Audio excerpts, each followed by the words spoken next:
Atenção, atenção, você que está me vendo agora, vem cá, vem comigo aqui. A polícia encontrou um cativeiro onde caminhoneiros eram mantidos reféns por criminosos. E a organização, que agia de forma violenta para roubar cargas milionárias, foi desmantelada hoje, numa ação das polícias, a Polícia Rodoviária Federal e também a Polícia Civil. Tiago Silva traz os detalhes dessa operação a partir de agora aqui pra gente. Diga lá, Tiago, circulando pela cidade com o nosso Luciano Chinasso.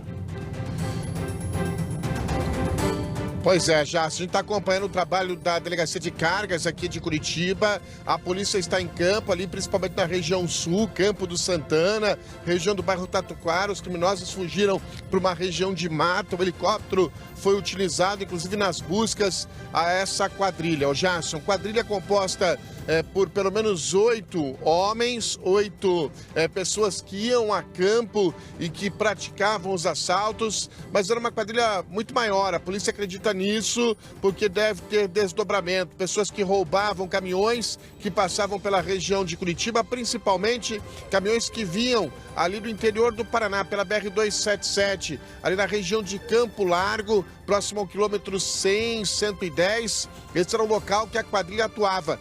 Jason, eles inclusive utilizavam sirenes, eles colocavam carros similares a viaturas da Polícia Civil, com plotagem da polícia para interceptar os caminhões. Roubavam eletrônicos, roubavam grãos, soja, cargas avaliadas em mais de R$100 mil que eram interceptadas por esta quadrilha. Quadrilha aqui que levava as vítimas sequestradas ao cativeiro na região sul, ali no Campo do Santana. Você vai entender melhor essa história a partir de agora com uma matéria que a gente produziu aqui para o Balanço Geral. Acompanhe.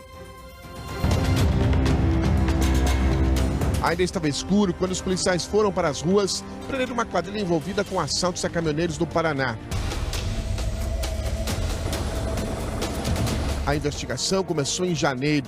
Descobriu uma poderosa quadrilha envolvida com sequestros e assaltos nas rodovias que cortam Curitiba. Um veículo acaba abordando o caminhoneiro, né? Eles acabam rendendo, aguardam vir um dos indivíduos que é o responsável por ligar o jammer ali e bloquear o rastreamento do caminhão. Na sequência, eles tiram o motorista, colocam em um outro veículo que não participou da primeira ação, né? Porque se alguma pessoa pode passar essa informação para a polícia. Então, uma equipe fica mantendo o motorista refém, enquanto a outra leva o caminhão para barracão, né, até fazer todo o transbordo, tirar a carga, e depois eles acabam abandonando o caminhão roubado, ou em alguns casos acabam até levando o caminhão também.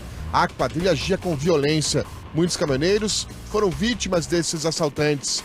Motoristas que foram ameaçados de morte, amarrados, deixados no matagal, enquanto os bandidos roubavam as cargas. Chegaram junto armados e já gritando, já mandando passar pro banco do passageiro, com o rosto tampado, não vi nem a cor do carro, nada.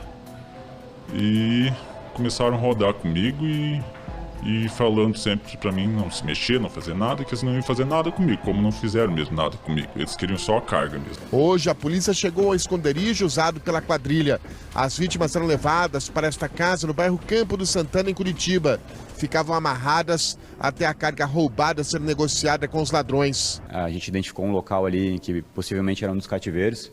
Tinha um colchão lá num quarto com algumas roupas e alguns baldes no chão. Bate com os relatos de alguns caminhoneiros aí que eram mantidos num quartinho. A quadrilha utilizava bloqueadores GPS de última geração para evitar que os caminhões fossem rastreados. Um esquema que contava com várias pessoas e causou um prejuízo milionário para muitas empresas. Essas cargas variam de acordo com a época, né? Agora é época de soja, então eles acabam pegando bastante grãos. Pegaram carga de carnes, pegaram cargas de eletrônicos, então a gente ainda sabe que tem outros crimes que eles são envolvidos, que a gente vai tentar aprofundar a investigação agora, mas eles acabavam pegando cargas variadas. Foram cumpridos mandados de busca, apreensão e prisão. O helicóptero da polícia ajudou nas buscas aos criminosos. A polícia, com ordem da justiça, entrou nas casas e derrubou até portão. Abriu portas, acordou os criminosos. Vai. Nada escapou dos olhos da polícia, que usou até cães para encontrar armas e drogas. Tá bom. Durante a operação desta terça-feira, 5 pessoas foram presas. Outras 3 conseguiram escapar. Uma delas fugiu para um matagal no Tatuquara. E mesmo com o auxílio do helicóptero, o criminoso escapou. Por enquanto a gente cumpriu 5, um acabou fugindo ali no momento do cumprimento, né? O helicóptero da Polícia Civil tentou dar cobertura lá, mas a gente não localizou e a gente está tentando localizar outros 2 ainda. Alguns indivíduos já têm passagens, né, por roubo de carga, são indivíduos que já têm uma vida criminosa já bastante ativa e normalmente acabam atuando sempre nesse segmento, né? O roubo de carga é um crime bastante específico, né? Demanda algum conhecimento, uma logística um pouco mais integrada e eles já têm atuado ali há pelo menos alguns anos já. Polícia Civil e Polícia Rodoviária Federal seguem trabalhando. A investigação ainda não terminou e nas próximas horas, novas prisões não estão descartadas.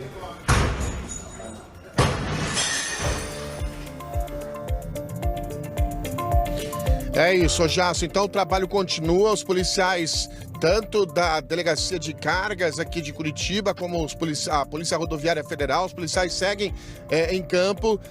5 pessoas foram presas, 8 estavam sendo procuradas. Então a polícia ainda procura por pelo menos mais 3 pessoas. E, Jasso, com certeza a operação de hoje vai apresentar desdobramento, até porque a polícia apreendeu um vasto material. A polícia quer saber quem receptava essa carga que era roubada. O esquema é muito maior. Um roubo, um assalto milionário, prejuízo milionário a essas empresas e o trabalho da polícia permanece ainda hoje. A gente deve ter novidades em relação a essa operação realizada pela Polícia Civil aqui do Paraná. Jasso. Ok, Tiago. E eu imagino, né, doutora, que até esses cativeiros eram usados para manter os motoristas e tal, para que eles pudessem deslocar distâncias, né? Uma distância longa até, porque imagine um caminhão de soja, por exemplo, né? Você tinha que, eu imagino que não deve ser aqui perto, que alguém deve ter um silo ou algum espaço para guardar a soja. Deve ser levado para outra cidade, né?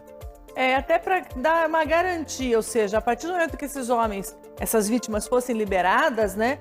Elas poderiam prestar algum tipo de informação, inclusive sobre o cativeiro, sobre alguma outra circunstância que eles não pretendiam que essa lebre fosse levantada. Então, o que eles faziam? Inutilizavam o sinal do caminhão, transportavam o caminhão para um lado, a vítima para o outro, né?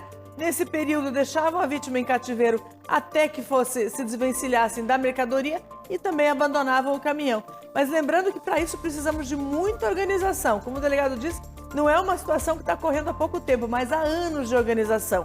E agora, com os materiais apreendidos, pessoas apreendidas, presas, é possível que se tenha muito mais elementos para a continuidade, porque afinal de contas daqui podemos inclusive correr atrás dos rastros eletrônicos, né, que essas pessoas deixam. Tá certo, é isso aí. Tiago Silva, Chilaço, obrigado pela informação, pela reportagem também. Qualquer novidade pode chamar aí das ruas da cidade. Obrigado.